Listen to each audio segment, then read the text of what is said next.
Mm-hmm. And I give the floor to Barry, who will introduce David. Great, thanks, Eleanor. That's wonderful. I had the pleasure of meeting online David Little at an ECML conference back, I think, at the end of 2020. It was a while, no, 2021. And I remember him being extraordinarily effective at getting his points across and addressing the audience. And I immediately thought, gosh, can we get him to talk to us? So I'm delighted that David's been able to make it today. He's Professor Emeritus at Trinity College Dublin, one of the nicest university campuses I've seen. And his subject is going to be plurilingualism and how it can be used successfully in primary school education. And this is really a major issue, not just in languages spoken in Ireland and the UK, but also in other countries in Europe and especially around the world. He's going to talk for about 45 minutes, and then at the end, we'll open the floor to questions and answers. Do feel free to put any questions or comments you have in the chat. I'll be monitoring that, and I can bring you in when things go. And I will leave David to take over the screen and start the show. David, thank you very much, Barry. Thank you.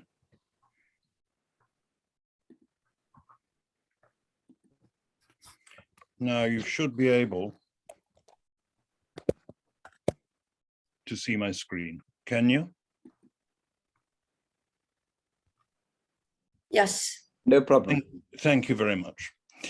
Well, as you can see, ladies and gentlemen, my title is One School, 50 Languages. And what I'm going to be talking about is the version of plurilingual education developed in one Irish primary school. First of all, some preliminaries.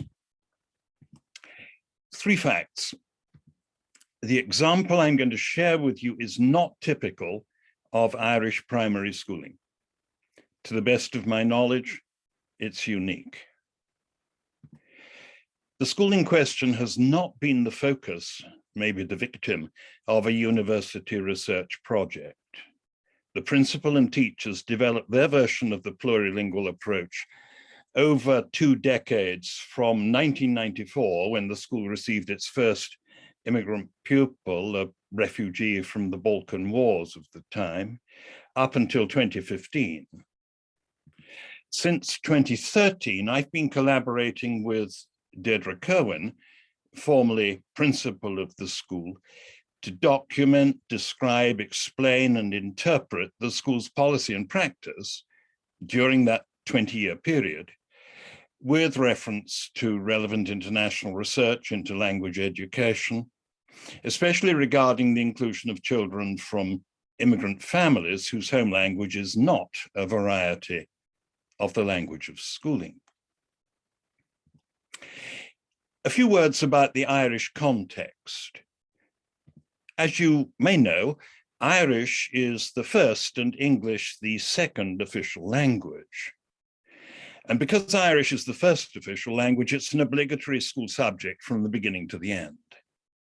But it's the first or home or preferred language of only a small minority of the population, and the very disappointing learning outcomes achieved after 13, 14 years of allegedly learning the language at school are from time to time the cause of great national hand-wringing. There's been a steady increase in immigration to Ireland since the 1990s, though of course historically Ireland has been a country of emigration. Population grew by 31% between 1996 and 2016, and Ireland is now irreversibly a linguistically and culturally diverse society. When it comes to primary schooling, we have 8 years. There are 2 preparatory years called junior and senior infants, and they correspond to preschool or kindergarten in other countries. And then we have 6 primary grades, or classes with a capital C, And then the kids go on to post-primary school. Since the end of the 1990s, we've had a strongly child-centered curriculum. The overall goal of the curriculum is that pupils should realize their full potential as unique individuals. The curriculum insists that the child's existing knowledge and experience form the basis for learning, that the child is an active agent in his or her learning, and it emphasizes the importance of the life of the home, something that indirectly will come up a little later in this talk. And here is the school, Scoil Bhríde, Cailíní, St. Bridget's School for Girls, Blanchardstown. And the situation I'm going to describe is the one that obtained in 2014-15, which was the last year before Deirdre Cowan retired. In that year, the school had 320 pupils, ranging in age from 4.5 to 12.5 plus years. 80% of them came from immigrant families. Most of the 80% had little or no English when they started school. And between them, they had 51 home languages, not including English or Irish. And most of those languages were, of course, unknown to the teachers. And here are those languages in alphabetical order as reported by the parents to the principal when the pupils were registered. You can see the fifth one on this list, Benin or Benin. We suspect that this refers to the variety of French, which is the official language of Benin rather than any of the indigenous languages. Now, a few of these languages are well represented at most levels of the school. The outstanding example of that would be Polish. There will be several girls from Polish families in every class. Another well-represented family is Tagalog, because Blanchardstown has a large hospital, and that hospital employs quite large quantities of medical staff from the Philippines. But many of these languages are represented in the school by a single family, or perhaps just one pupil. Well, you don't need me to suggest to you that this poses any school with a major, major challenge. 80% of the kids with little or no English when they start school. English is the medium of schooling, and you've got all these different home languages. How are you going to cope? Well, this talk is going to be a very brief survey of some of the things that the school did in response to this very great challenge. I'm going first of all to explain the inclusive language policy that the school adopted and why. Then I'll give you some examples of inclusive plurilingual education in action, examples from the classroom. After that, I'll talk about 3 bonuses that accrue from the school's approach, and then I'll briefly conclude. First of all, then, why adopt an inclusive language policy? This is how a minority language teenager remembered her first day in school. This is an extract from a prize-winning essay that she wrote when she was in her mid-teens. I felt all eyes on me as I walked through the school. My dad talked to the principal and she called a teacher over, who then took my sweaty hand and led me to my new class. She asked me something in a language I didn't understand, English. I looked at her helplessly. She introduced me to my new classmates. Some were smiling and some were observing me from top to bottom. I was asked something again and again. I had no idea what the class teacher said. I never felt so stupid in my life. I couldn't help but think about how I was one of the smartest in my class in my country, and now it seemed I would be the thickest. The recognition of this whole situation made me want to run back home, crawl under my bed, and never come out again. And that seems to me to be a very vivid and convincing recollection of what it felt like to be a 7-year-old who'd already done a year or two of school in her home country, suddenly plunged into this English-speaking environment on which she had absolutely no grip. On the other hand, of course, the fluency of this text, its very convincingness, is evidence that something happened to this young woman between the age of 7 and 15 or 16 that got her over this difficulty.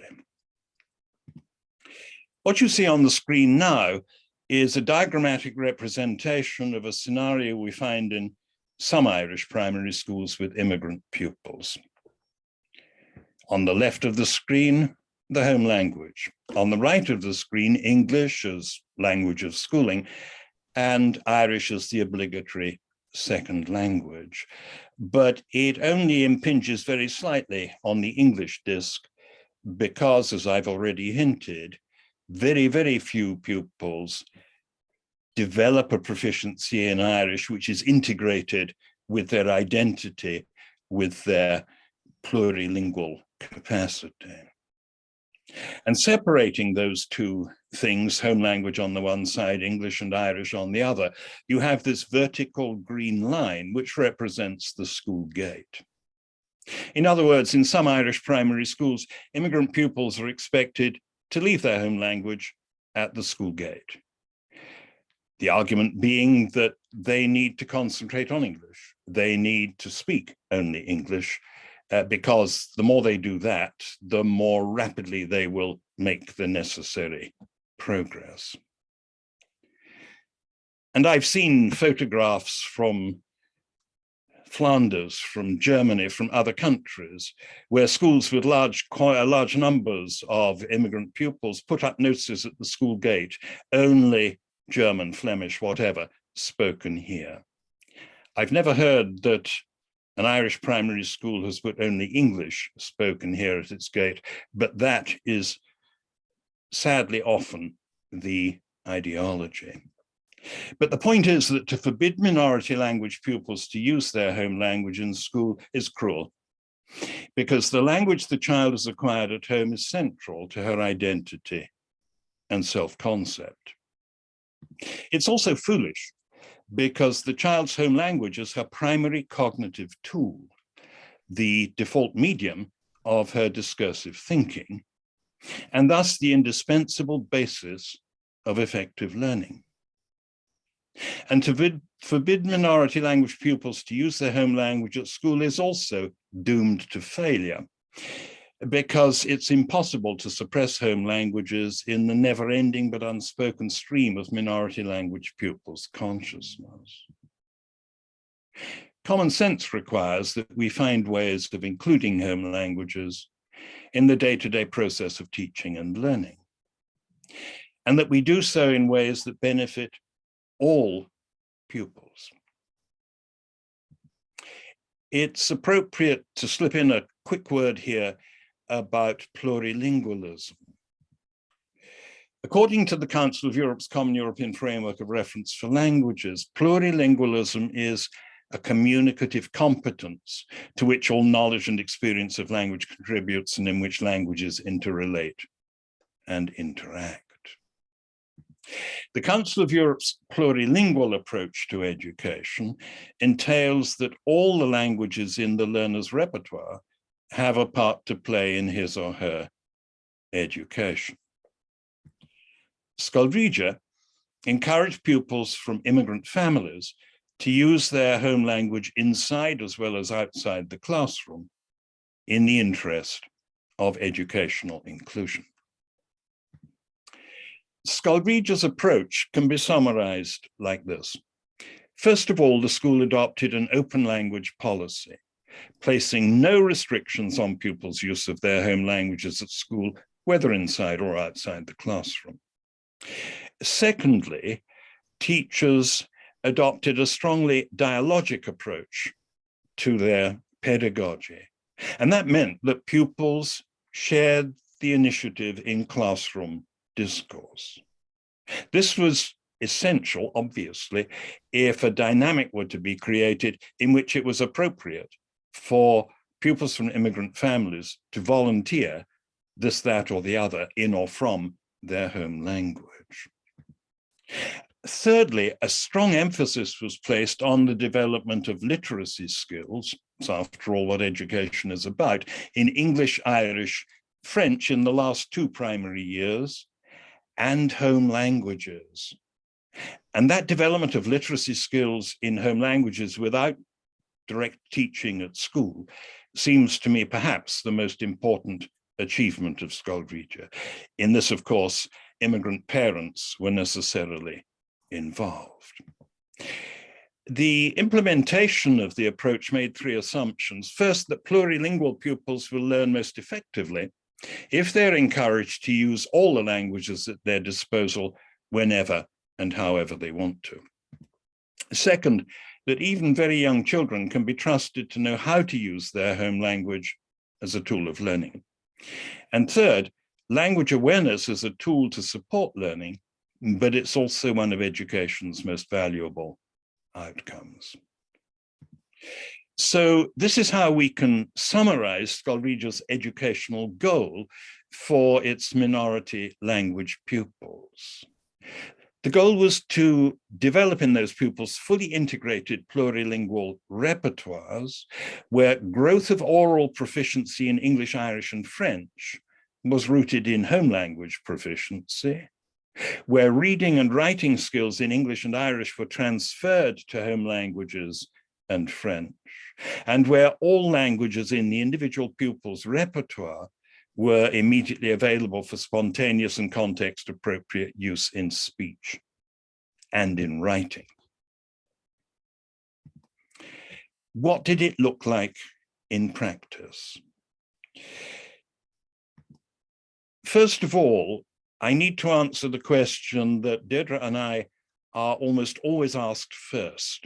How is it possible to have pupils using home languages in the classroom when the teacher doesn't know those languages, when the teacher effectively cannot control what is said and may not understand anything at all of what is said? Well, common sense suggested, but observation confirmed, that in those circumstances, home languages can perform 3 functions. First of all, they can be used in reciprocal communication with other pupils who have the same or a closely related home language.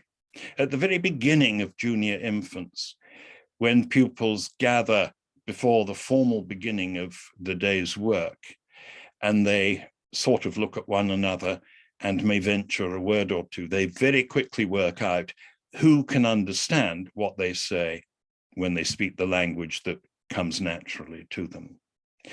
And this is carried on at all levels of the school in informal communication between pupils, especially, of course, in the schoolyard.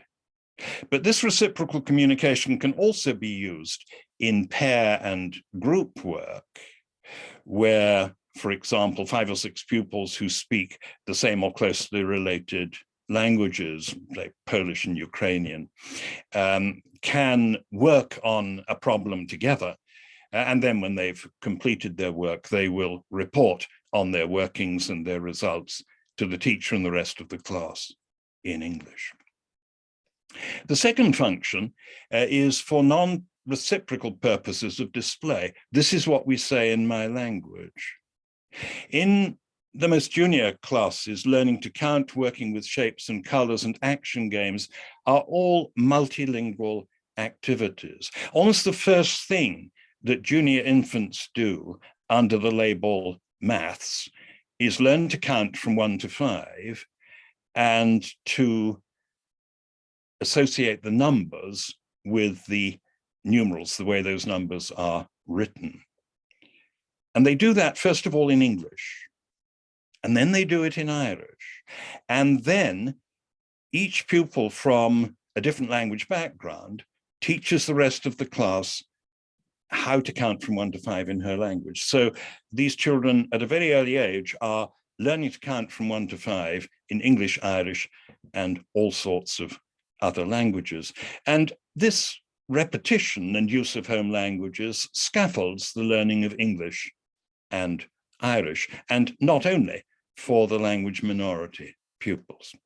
And then thirdly, home languages serve as a source of intuitive linguistic knowledge that individual pupils make available to the teacher and the rest of the class. And this greatly enriches curriculum content and consolidates curriculum learning. And it's from this third function of home languages that I now want to share with you some examples. The way in which language awareness develops from the daily, continuous, never-ending presence, spoken presence of all these languages. Very early on, quite sophisticated language awareness begins to emerge. This example from 5th class, where the pupil in question was 6½. She came from a Chinese family. And one day, for some reason, she was in the principal's office and saw on the principal's desk some children's publication from China that had been sent by the Chinese embassy. And she said to the principal, oh, I know some of those words. There were pictures of various objects with Chinese characters under them. But in translating these labels, she translated gate as door. And the principal challenged her. And then she explained that in her language, door is used to describe a means of entry both indoors and outdoors, while in English, 2 different words are needed to take account of the different locations. In 3rd class, when the kids are 8½ plus, they're introduced to fractions. And one teacher did this by writing the word fraction on the whiteboard and associating it with fracture, and then eliciting synonyms for fracture, break, split, but also words for break in other languages. A Romanian pupil offered rupt, which she wrote on the board, and then pupils quickly linked that to the eruption of a volcano, interruption and disruption. Also in 3rd class, pupils become very adept at making cross-linguistic semantic connections. Having listened to a Filipino pupil reading versions of the same story, we'll get an example of this in a few minutes, reading versions of the same story in Irish, English, and Tagalog, a pupil of Russian-Nigerian heritage explained that she now knew the word for hedgehog in Tagalog. It was pakopino. She'd worked this out because it was almost at the end of the story, and the spikes of the hedgehog reminds me of porcupines. This impact of cross-linguistic comparison on pupils' English vocabulary is never ending. Here's an example from 4th class. In a maths lesson, the teacher asked, what's an oblique line? A Romanian pupil suggested it was like oblige in her language, which meant something you must do. The teacher explained the difference between oblique and oblige. An Irish pupil noted that obligatory is like Romanian oblige. Filipino pupil offered obligate. A Lithuanian pupil then answered the teacher's original question. There's an oblique line on the end of the letter Q, though not in the font I'm using for this presentation. And these kids are 9 and 10 years old. New languages are always interesting. Here's an example from 5th class. An Irish pupil whose parents had been on holiday in Italy brought an Italian newspaper to school that contained a report on a rugby match between Italy and Ireland. The special needs assistant, who was Italian, read part of the article aloud to the class, very slowly and as clearly as she could. The pupils were able to understand many words in the article, even though they'd not learned Italian, Veri bianchi azzurra, Stadio Olimpico a Roma, ovale, prendo coraggio. The second result I want to share with you has to do with something I've already highlighted, the development on the part of minority language pupils of literacy in their home language.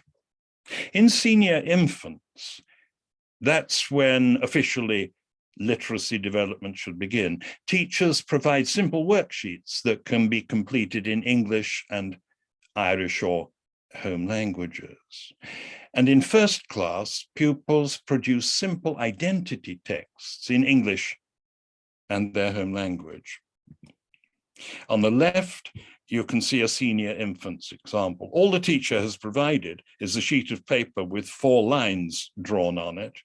And she's written on the whiteboard, my school is Scoil Bhríde, my teacher is Miss, and then her name in full.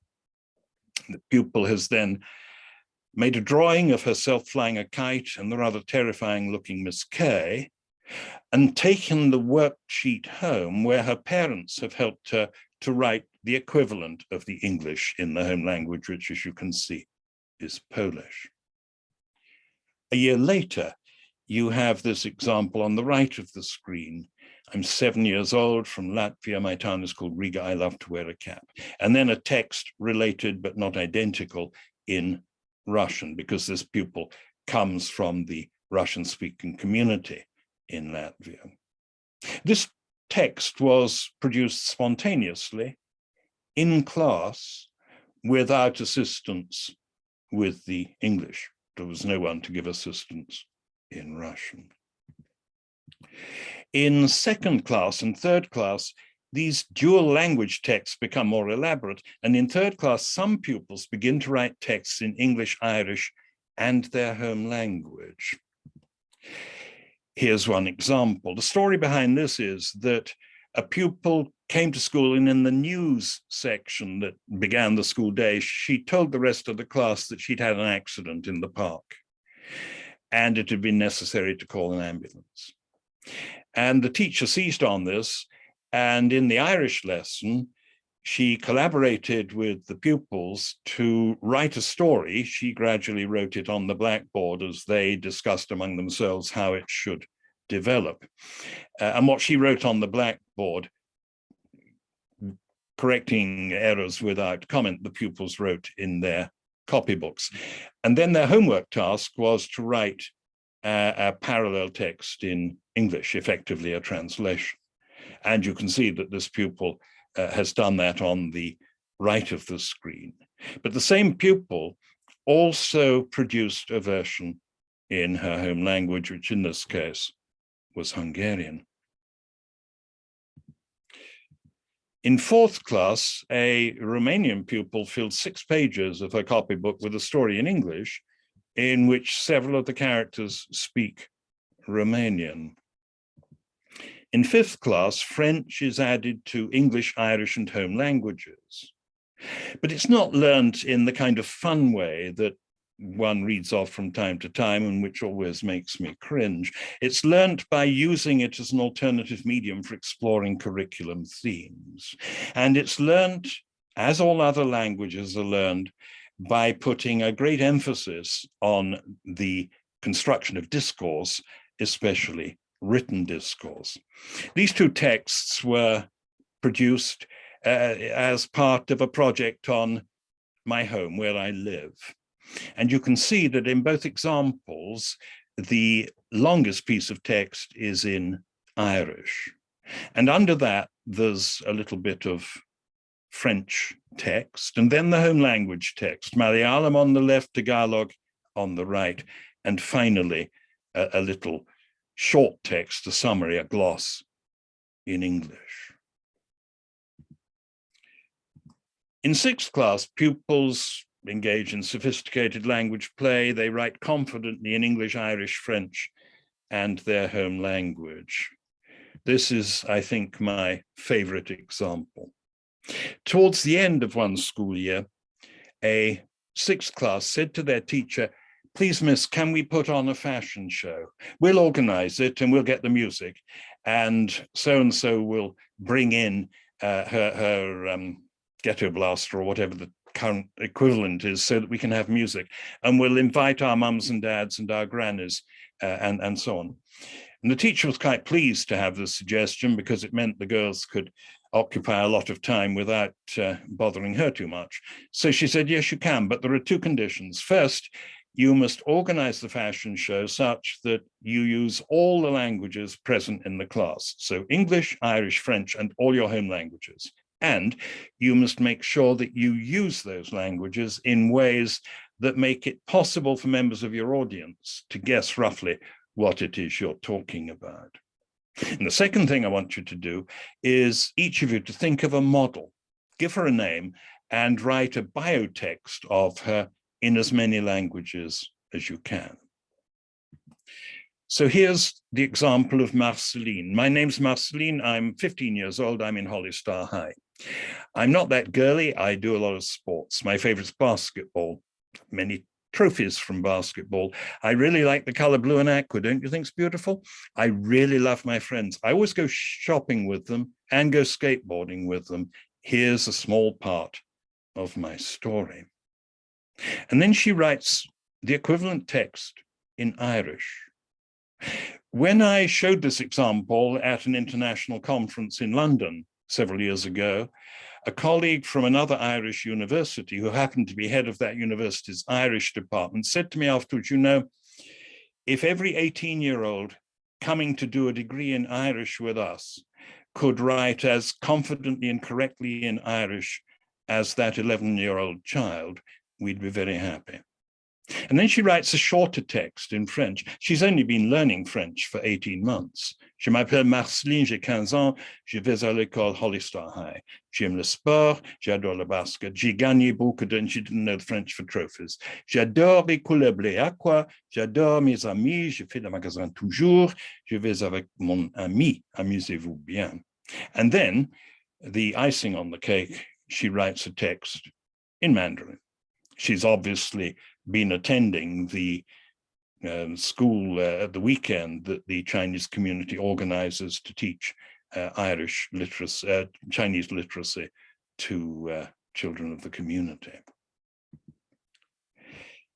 You can see, I hope, from these examples that you've got a pupil population that is fully integrated, that is having a great time, that is learning enormously, that is developing enviable levels of language awareness, and where these immigrant pupils are all developing age-appropriate literacy in their home language without being taught.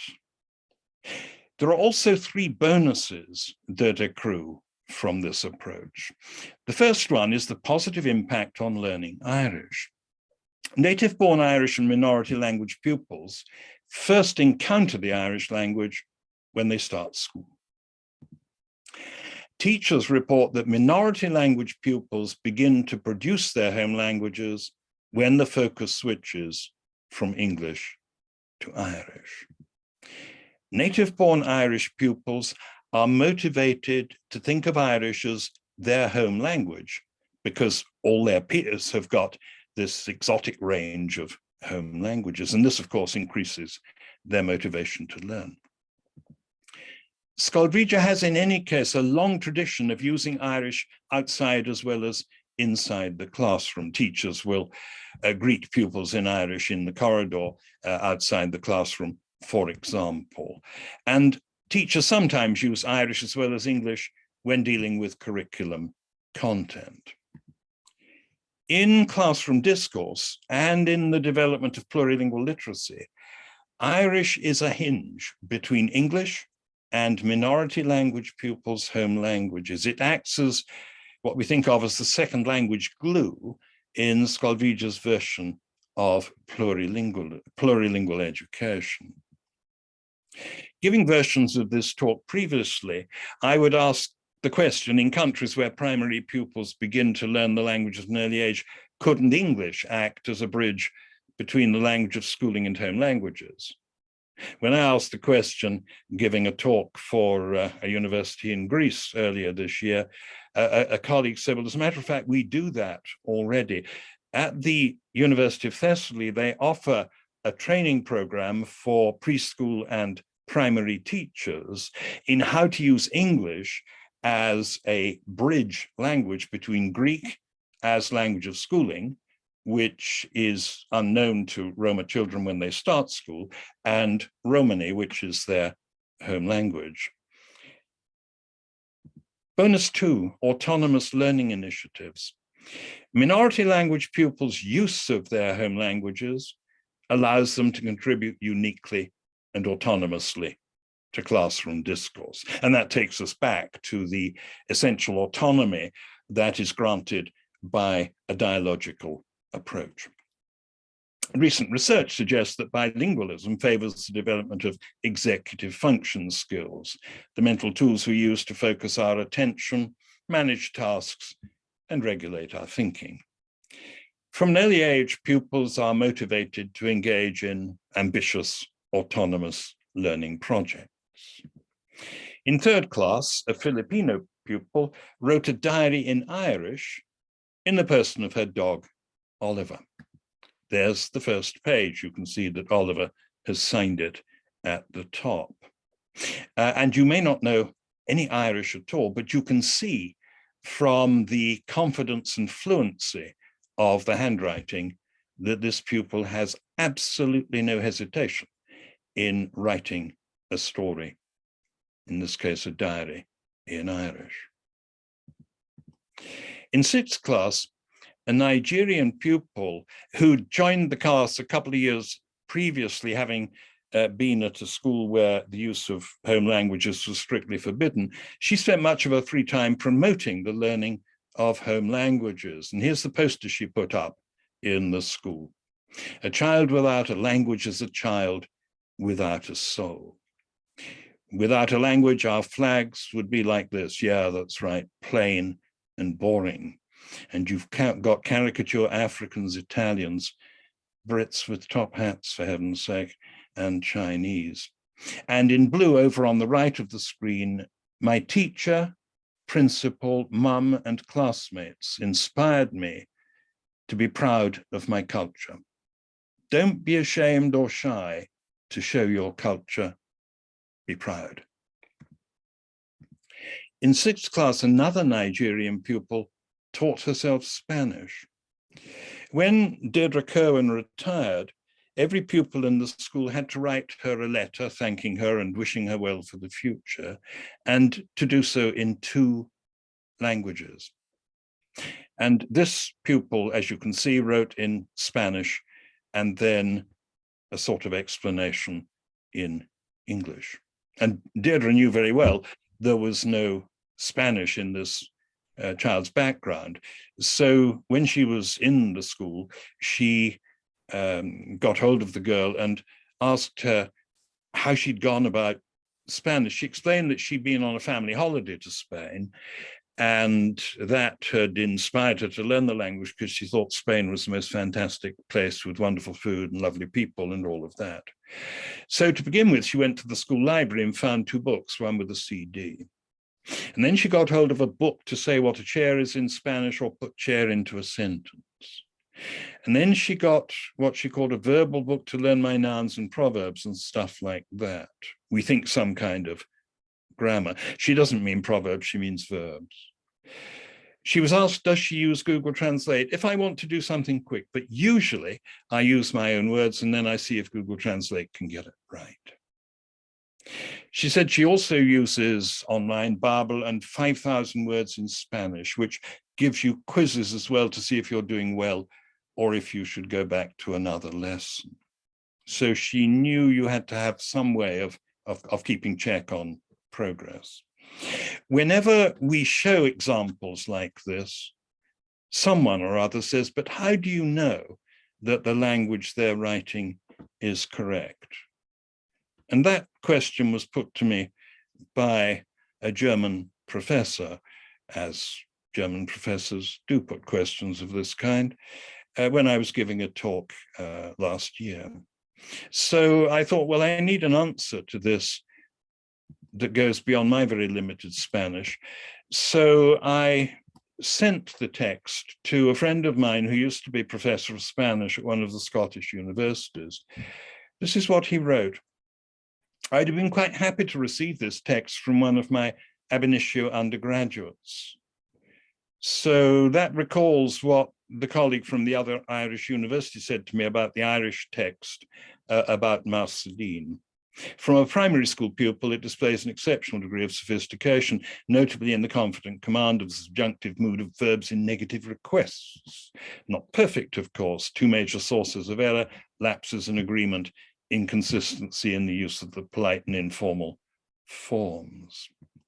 But this pupil can use Spanish confidently, fluently, and mostly accurately to express her own meanings. Spanish has become a fully integrated part of her linguistic and cultural identity. Bonus 3, use of home languages fosters pupils' self-esteem. Just before they left Scoil Bhríde, David Owen asked a group of 6th class pupils, what would it be like if you couldn't use your home languages in school? Keywords in the answers.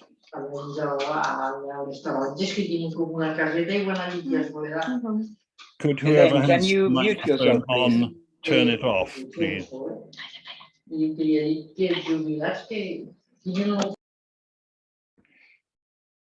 What would it be like if you couldn't use your home languages in school? The keywords in pupils' responses were very negative: closed, not fair, terrible, not able to speak, empty, wouldn't understand, pretending, rejecting, devastated, without an arm or a leg, sad, very shocking. When she then asked them, what are the benefits of using your home languages in school? The answers are very positive. Possibilities, advantage, exploring, yes. Personal, friendship, knowledge, expanding, closer, warm, spark, point of view, perspective, together. Help, learn, supports, great, speak out, be courageous. Time to conclude. First of all, the learning outcomes. Thanks to the strong emphasis on writing, minority language pupils developed high levels of age-appropriate literacy in English, Irish, home languages, and French. Their achievement in Irish is unusual for its range, confidence, and fluency. Quite independently of the school's approach, school inspectors ranked Scoil Bhríde in the top 12% of primary schools for achievement in Irish, where coming from an immigrant family is one of the most widely used reasons for not learning Irish in the first place. Pupils acquired unusually high levels of metalinguistic awareness. I've shared evidence of that with you. And in the standardized tests in English and maths that pupils take each year from 1st class to 6th class, the school performed consistently above the national average. So what made the difference? Well, from the beginning, minority language pupils' capacity for autonomous learning was exploited by encouraging them to use their home languages as a cognitive tool, make connections between their home languages, English, Irish, and in due course, French. And this infected Irish pupils whose home language was English.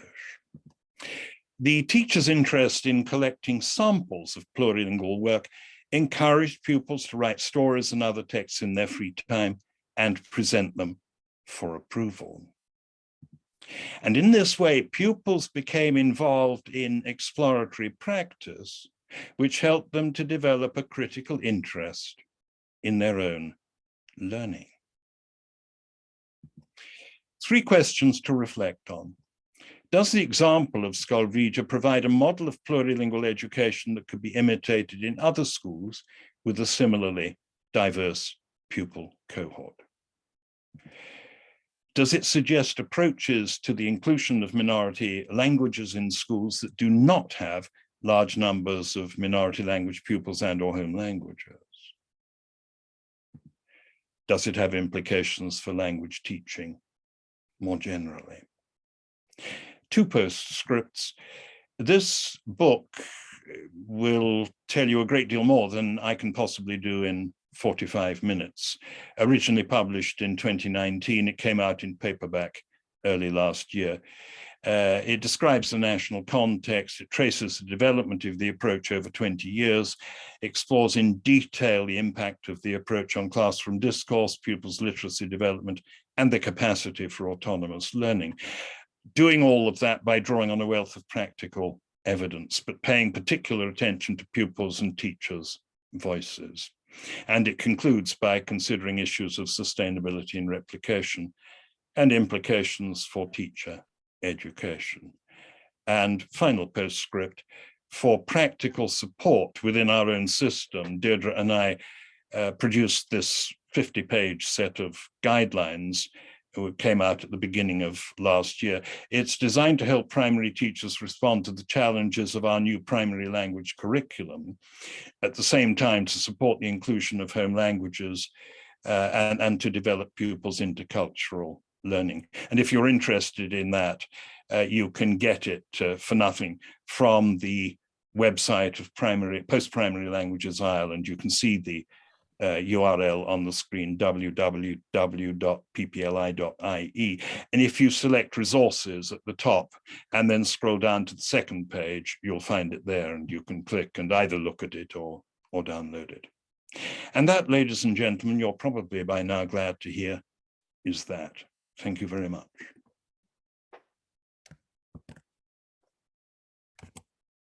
David, to tell you that was astounding, really great. Tremendous presentation and tremendous delivery. Absolutely wonderful. Thank you so much. Thank you, Barry. There are going to be a large number of questions around this. And the first one may be, Rob, I don't know if you need to add to your comment, if you have any questions that you'd like to ask. Hi, David. Thank you very much.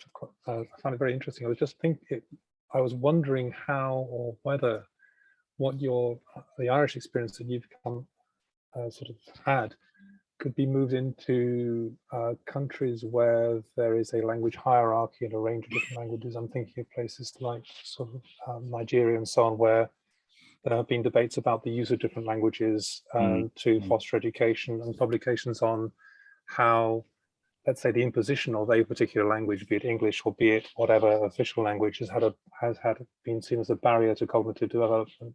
I wonder if you have any comments about that. Quite a lot of work has been done in Southern Africa that coincides with the general, I suppose, ideology behind what I've been talking about. Do you know the work of Kathleen Hugh, for example? A little, yeah. She has. She's closely familiar with what I've been talking about. She's one of the editors of the book series in which our own book was published. And when we were preparing to write the book, obviously we were looking for examples of similar practice further afield, and there was a special. I'm sorry to be vague. I'm not flanneling. I just can't remember. There's a special issue of one of these journals with, language education and sociolinguistics or something, but I don't know I can't remember the title of the journal. But Kathleen and one of her colleagues edited a special issue of that, and that gives an overview of the various things that have been tried. But of course, what you're referring to is essentially, in the first place, a political challenge, isn't it? It is. Thank you very much for that. Yeah. I mean, from my point of view, David, as a teacher of English, and also having written textbooks of these areas, I'm very, very conscious that the stress you put on getting the language out of the students by a variety of very, very interesting and unusual tasks and activities. And I notice that's now being incorporated in international textbooks. And I think that is absolutely vital, because it links into people's personal aims and their personal interests, which I think is a vital way to go. My question to you on this, though, how successful has this been in becoming an international education policy rather than local to Ireland and one or two other areas? Well, I wish it were a national policy. As I said right at the beginning, to the best of my knowledge, Scoil Bhríde is unique. Mm-hmm. And its uniqueness climaxes in this development of the literacy these kids have in their home languages. Yeah. We give lots of talks about this nationally and internationally, but and of course we've written these guidelines. So in principle, the guidelines are out there, and we've had a lot of positive feedback from individual teachers and schools. But I don't think the official position on the inclusion of immigrant pupils, minority language pupils, or however we wish to term them, the official position is murky and by no means related to what I've been talking about. Mm-hmm. Okay. So, but internationally, yes, I mean, by now, because we've written books and articles and endlessly been giving talks, people do know about Scoil Bhríde. Mm-hmm. We know about Scoil Bhríde up to 2015. We know that some of the practices continue, but of course, the school, like every other school, has been disrupted by COVID closures and so on. But something that I'm very interested in is how was it that these children developed home language literacy? I suspect that in many cases, it may be no more complicated than that they were given the code, the orthographic code, spelling, essentially. How do you transcribe speech? And that made it possible for them then to transfer their emerging literacy skills, including, of course, discourse competencies in written language, from English, Irish, to their home languages. I'm hoping to be able to explore this a little further. I'm in conversation with one of the teachers in the school at the moment, with a view to trying to look into this. Okay, thank you for that. Sorry to interrupt you. I want to make sure we get questions in the time. We've got a question from Arya Krauchenberg and also from Hassan Abdul Kader. Let me start with Arya, and then we'll go to Hassan. So Arya, are you unmuted? Yes, I am. Thank you very much indeed. And wonderful to see you, even if it's only via screen. Thank you very much for this very interesting talk. I have actually two questions. One is there a kind of critical mass of children speaking the language of instruction? Because what we have in Austria is we have some schools and classes where there's not even one child that speaks the language of instruction, which would be German. How do you go about it then? And the second question would be, and I think you've touched upon that, you are trying to find out how this works in the home. So my question would have been, have you worked with parents on this? Do you know what actually goes on at home? Do parents all speak the home language to the children? In Austria, unfortunately, very often migrant parents are told to speak German at home to the children, which is a catastrophe because they don't really speak German, and that cuts the communication at home and makes things a lot worse. Apart from, even if the parents speak German, very often they make a lot of mistakes, and then the children come back to school with the mistakes. And my third question would then be, is that somehow integrated in teachers' professional development, initial or ongoing? Thank you very much. Okay, thank you, Arya. Just to say, David, if we can keep it tight, because we've got another two questions coming up. Okay, the first question had to do, I'm sorry, can you give me the first question again? I should have been writing it down. No, whether there's a critical mass sorry, of people. Yeah, I've got that, critical mass. Well, 20% of the pupils came from English-speaking families. Whether that's a critical mass, I don't know, but it does mean that you've got a receptive audience when you're using the language of instruction in the very early stages of schooling, before pupils from immigrant families develop proficiency in the language of schooling. So, and I'm not sure what you would do if you didn't have any native speakers of the language of schooling. The second question has escaped me, I'm afraid. I should have answered them one at a time, shouldn't I? Parental involvement. Oh yes, parental involvement. No, their parents were always, when they enrolled their children in the school, they were always strongly advised by the principal to maintain home languages and not try to talk English to their children. So there was a strong encouragement for that. I mean, that was the policy that the school urged on parents, and on the whole, their parents, not on the whole, all parents from immigrant backgrounds were delighted that their home languages, the cultures they brought with them and so on, these things were playing an active role in the education of their children. The third thing had to do with teacher development. There is some work going on. There's a particularly encouraging project with a network of schools in Limerick, managed by a colleague who works in Mary Immaculate College, the teacher education college attached to the University of Limerick. But as far as I know, all education colleges still don't have an obligatory module on teaching English as an additional language. For me, that's shameful and inexcusable. Thank you for that, David. Let's go to Hassan Abdelkader, who is in Morocco. Hassan, are you able to unmute yourself? Hello. Good, you're there. Yep, we can hear you.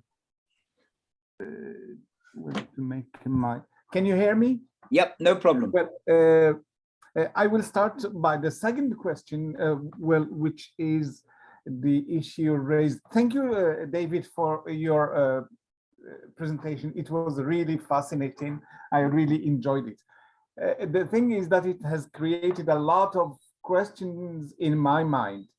One of which is that as a bilingual or a multilingual myself, I think that the English language has taught me, through its linearity, has taught me to promote, to develop my own literacy skills in my own culture and appreciation as well.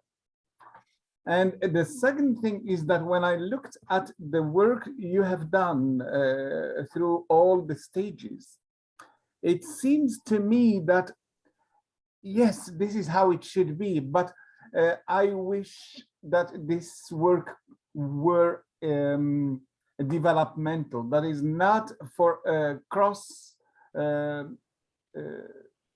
ages, that is first, second, third, sixth class, but one class followed throughout several stages.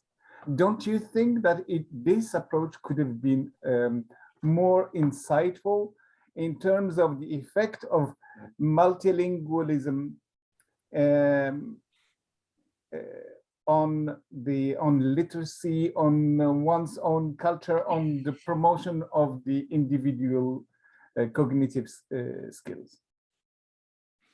Well, I'm sure if one carried out such a project, one could discover interesting things, though I wouldn't underestimate the complexity of trying to do that. What I was doing, and I said this right at the beginning, was reporting on a school's experience in developing an approach that was as inclusive linguistically and culturally as the school could make it. I came onto this scene quite late in the day, by the time the approach had been developed, and all that we are able to do is to describe elements of the approach and illustrate its impact by pulling up the kind of examples of pupils' work, because the school was trying to solve an immediate educational problem, and it wasn't engaging in research first and foremost, though the development of the approach was greatly helped by the fact that Deirdre Cohen undertook PhD research in the early years of the millennium. Okay, thank you for that. Tikas Bao, you have do you mind if we go on to 1710? David, is that all right with you? Go on as long as you like, Barry. Okay, so Tikas Bao, you have a question. Would you like to come online? Ah, wonderful. Yes. Brilliant. Okay. I would. So thank you very much. It is really wonderful. I really like it very much. And while we were listening and seeing the text, I can see also our pupils are going this way and they love it really. So in our school, the problem is not what the children think and how they react to our projects, but the teachers. We are all of us are not prepared, are not used to this kind of school culture, this kind of method. And I would like to ask you, do also your teachers have difficulties, or they had difficulties in accepting this kind of making school, this kind of approach? And do you the schools does the school select their teachers because of their experience or because of studies and so on? And are they prepared somehow? How can they manage with their eventual difficulties and so on? Because we are going this way, but there are some problems in this section. Thank you very much. Thank you. Well, the school developed its approach, as I explained, over 20 years. And to begin with, the numbers of pupils from immigrant families were rather small. In the early stages, it was Deirdre Cohen and the 2 or 3 more experienced teachers who were particularly responsible for the English language development of these language minority pupils, who intensively discussed things, tried things out, and so on and so forth. And then in the way of things, it gradually, the stone was moving so slowly that it gathered lots of moss. And other teachers would listen, would hear stories from the classroom, and they'd think, well, I'll try that. And so it went on. In about 2012, I think, the school, that's to say the teachers led by the principal, formulated the school's approach in a school language policy that's printed as an appendix to our book. That was the institutional commitment to this version of plurilingual education. But Deirdre Cohen, who would blush if she heard me saying this, has a genius for educational leadership and school management. She never compelled any teacher to do anything, but she led by example and persuasion. But some teachers were more strongly committed to the approach than others. That's beyond doubt, and I guess that will be the case in any context. Okay, thank you for that. Our last 2 questions. Miriam Fisher-Callas is the director coordinator of our UROLTA program for training language teachers. And Miriam, you've got a rather unfortunate comment about Germany. Are you there? Now, yes, well, as I said, it's quite, David, by the way, I heard you about, I would say about 15 or 20 years ago in another situation. I found your talk fascinating, and I still do, 20 years later, still think it's Thank fascinating. you very much. We have the situation, I am at the moment in Bavaria, where one of our ministers, or actually the education ministers, say that since we have so many Turkish children here, this is a big part of our immigrants, saying that German has to be spoken inside and outside the classroom. And that, as the lady before, the Austrian lady was saying, especially at home, which is ridiculous because most of the parents don't speak German at all fluently. That's the first comment. This is shocking. The second comment I would like to make is about the influx of Ukrainians at the moment coming into Germany. I'm teaching German to the adult, mostly to the mummies coming in. The children are being sent to German schools, sitting down all day, listening to German and not understanding a single word of what is happening. That is one situation. And the other situation is that we've got what we call Willkommenklassen, where Ukrainian kids are getting into special classes where all the Ukrainian kids are together, and the teacher in German only does sports with them or does some handwork or whatever.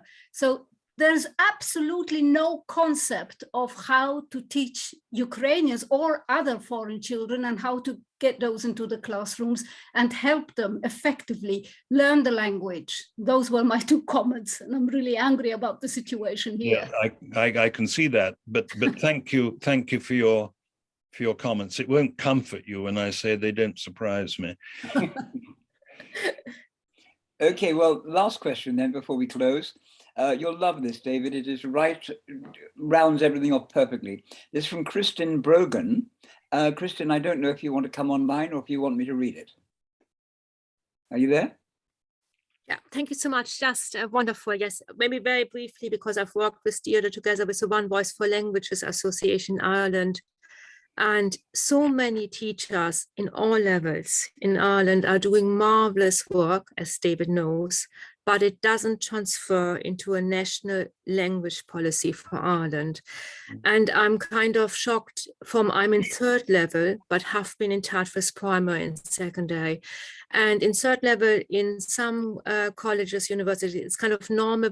We are left with Irish and we are left with English as a foreign language for the fee-paying students from the Middle East, and no other languages anymore. So that was why I think just language policy is so vital, and it just doesn't seem to be going our way. Yes, thank you so much. Yes, you're absolutely right. Of course, I mean, one of the challenges for people who are interested in language education as a focus for innovation and whatnot is that there's always a limit to what they can know about what's going on in other places. And it's very, very difficult to find out what's going on. One knows on the grapevine, but all too often it's individual teachers in their classrooms doing fantastic things. They may communicate that to colleagues in a teachers' association or whatever, but whether what they're doing is typical of the whole school is a question, and how it can be somehow brought together to create effective networks that then feed into language policy.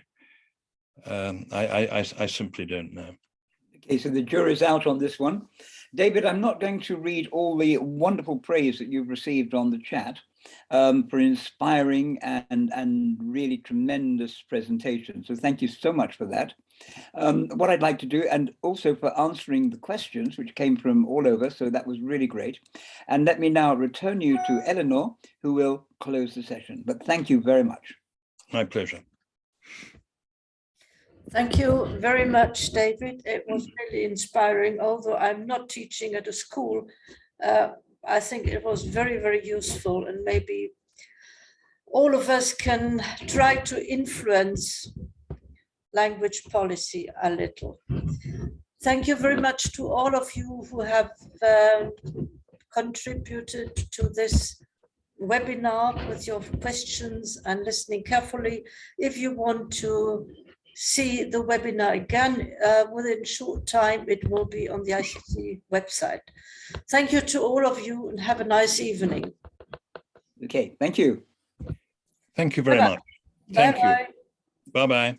Bye-bye.